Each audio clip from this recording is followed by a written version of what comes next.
Doma Sports Talk worldwide with some news from the world of boxing. So y'all know what time it is. You ain't in a rush to get concussed. Alright, y'all. Enjoy this weekend. You know what I'm saying? Let me just get into some, heavyweights. Heavyweight news. The biggest fight coming up soon in the heavyweight division got to be Tyson Fury and Deontay Wilder. We know what they are. They're both of them champions and this and that. One lineal, one WBC. One was the WBC reigning champion for the law. Had 10 title defenses. The boys are decorated. Both of them. That's why they're going to have a trilogy. We got a lot of, stuff that went on between both of those fights. The first fight was supposed to be controversial because you're on one side of the fence. Y'all know what side of the fence I'm on in terms of that first fight. Second fight, we had some controversy too. We don't need to get into it because if you found me, then you know some of this for sure. That means something was controversial in the second fight, hence the trilogy. You know what I mean? So, a disclaimer as far as I'm concerned, everybody, if you've been here before, I don't believe the fight is going to happen, right? I don't, because I would be silly to believe that, right? I would have reasons to not believe that the fight is going to happen because we've had all of this time things going down, which I'll get to later, that showed us that we wasn't supposed to get this fight, that somebody ain't trying to have it, right? But first, Mr. Tyson Fury, and this is the great news. Great news is Tyson Fury is looking phenomenal in sparring. And that's great news because we've been hearing different, he got knocked out in sparring from Jared Anderson and stuff like that and wasn't looking that good, getting pieced up. We've heard all the, the quotes, right? But I've, sparring is sparring. But hey, if you're looking great, then he's feeling great enough. You got to start feeling good about yourself. If you're about to step in here with Wilder, you got to be feeling good about yourself. So, word has it that he's looking great in sparring. One of his sparring partners, Mr. Johnny Fisher or whatever, is up and comer. Saying how talented, that he is. He said got the full package. He was saying, like I said, he's a nightmare to spar, is what Fisher was saying. So, and he thinks he's the most talented one out there. That's somebody that's sparring him right now. That's good. Good to hear something positive about it. Whatever. Bob Arum, of course, is the promoter. He's saying he's killing sparring partners right now. So this is just, contrary to what we've been hearing up to now. So, hey, it's good, And, of course, his father's come out and say, hey, we about to put Deontay Wilder in retirement. You know what I'm saying? That's what's going to happen here. We about to put Deontay Wilder in retirement. Hey, shoot. You knock him out, fair and square. Deontay Wilder might say, hey, it's over. Listen. Let's make sure one thing is about these Furies. They have all the reason in the world to believe what they're saying. They have all the reason in the world to believe what they're saying. Because Tyson Fury is still undefeated. Right? He's undefeated. Whether we like it or not, whether we believe that it should be or not, he's still undefeated. They don't know how to lose. Tyson Fury is not this kind of undefeated where, a dude hasn't been challenged, hasn't dealt with adversity, it hasn't been down, right? I told you, Tyson Fury has been down, and every time he gets up and mauls the hell out of whoever's on the other side, because he remembers, I'm 6'9", 270, and you ain't. Okay? That's what happens there. And that's when, he can box and all that, but when he's in trouble, then all of a sudden, somebody else get in trouble. Every single time, whether it's Steve Cunningham, Deontay Wilder, or anybody else. Right? So that, because he's nuts that way. Right? And he's damn talented. There's no doubt about it. So they have all the reason to believe what they're talking about. Right? All the reason in the world. Now, I don't know, having said all of that, right? Being as though, they've done some things, but I'm also going to say something a little negative. They haven't been held accountable for some of the things that they've done. If you get caught with your gloves, like with Christian Hammer, then maybe there has to be some kind of suspension or warning or some kind of probationary period for that. If that's not looked at then it wasn't really big and we went on and moved on and no one talked about it and it wasn't big, then, all right, well, we'll try the next thing with, John McDermott, right? You guys Google it, John McDermott, that was the issue. It was the same thing that happened with Deontay Wilder, almost identical, right? But, really nothing happened there. That's why the other one, I forgot which one, I think McDermott happened first before Christian Hammer. But Christian Hammer wouldn't have happened if something would have happened by John McDermott. Do you follow me? So no accountability there. So therefore, you know, with that being said, plus the fact that Tyson Fury is very, very talented boxer and bigger than everybody, you know, they gonna believe that, right? Period, right? Other transgressions, dope, right? Couple of times, and some shady things been going on, but no real accountability there, right? So at some point you feel invincible, period. So they figure that there's some kind of way they're gonna get this done. Bottom line. But let's make sure this is clear.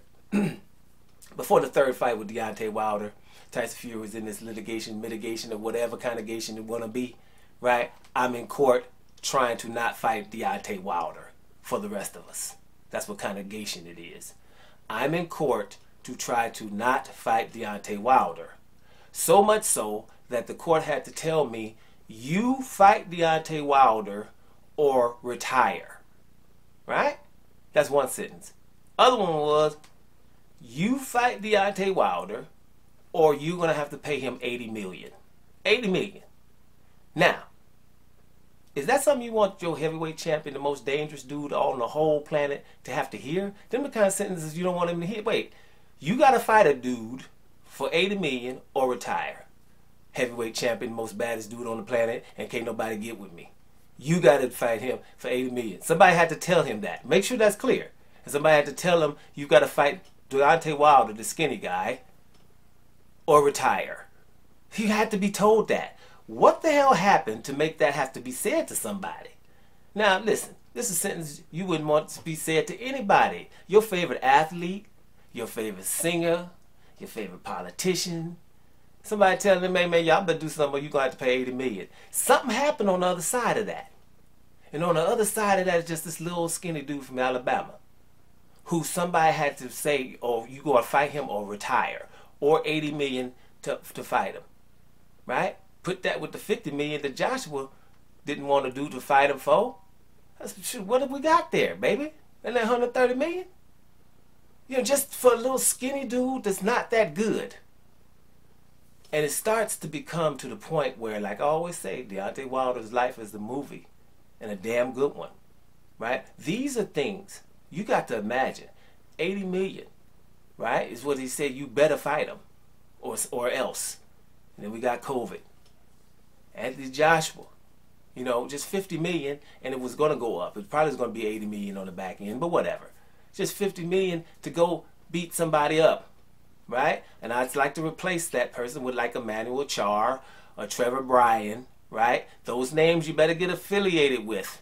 Start getting familiar with Mahmoud Char and Trevor Bryan, because if Deontay Wilder beats Tyson Fury, them names is going to be very important. Mark my words. If that happens, if Deontay Wilder beats Tyson Fury, Mahmoud Char and Trevor Bryan about to be I'm talking about Kubrat Pulev important, like more important, like up in that Kubrat Pulev area, right, of importance. That's got to happen, right? That's what's gonna happen, because you saw him pull Povetkin out of their hat. Now I know I'm just going in there, but you know it is what it is. This is the things we've been going through. So at the end of the day, y'all, Tyson Fury looking good in sparring. Right? But first of all, he's going to have to show up. Now, I know a lot of people think, you know, it's, hey, he's going to show up. Well, yeah, he should, but all of these things has happened by now. You know, the whole world actually knows that he was trying to not fight Deontay Wilder. It's just most people didn't ask why, because they don't really want to know why. But that is a huge story, to just be the guy that people are saying, you know, I'm not fighting that guy, man. Is there a way to get around this? Figure it out. Screaming at your lawyers, telling them to figure it out because you done something wrong, right? Y'all figure it out. How can I not fight this guy? That question was asked if we're talking $80 million, or a court telling you you're going to have to fight him or retire. I'm repeating it so it can get in your mind. Imagine what has to happen for someone to be told that. That's a bad dude, man. Y'all go keep ignoring if you want to, but that's ridiculous. That goes on his legacy, as far as I'm concerned. In that movie, man, we gonna have to end that one and go start the second one, a part 2, sooner or later. Because I told you the first one could have ended with him beating up the Marion Stavern and winning the heavyweight championship. It's good enough. From him coming off the street, from other sports, his daughter getting sick, going in there at 19 years old, trying to learn boxing, goes and medals a year and a half later when nobody else ain't meddling. It ain't like this ain't the 70s. USA ain't beat no Cubans and Ukrainians. So at the end of the damn day, he meddled when nobody else did. And then start knocking people out, you know, sometime unconventionally, sometime wild or whatever. But, you know, it's an attitude there, though, to knock him out. It's a natural talent, man. I was just playing tight end a couple of minutes ago and trying to cross somebody over. And he don't even got to cross over. He do the same move every time I see him play basketball.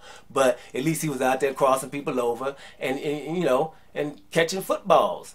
Trying to play tight end or something, right? And then he just switched up. So he's not going to be conventional at first. But the attitude was there and the natural punching power was there. The athleticism was there. So you got something to work with. Just look at the story like that. If you hate him, you can't look at it like that. Because it's just, for me, it's just a story, a sports story, like any other sports stories.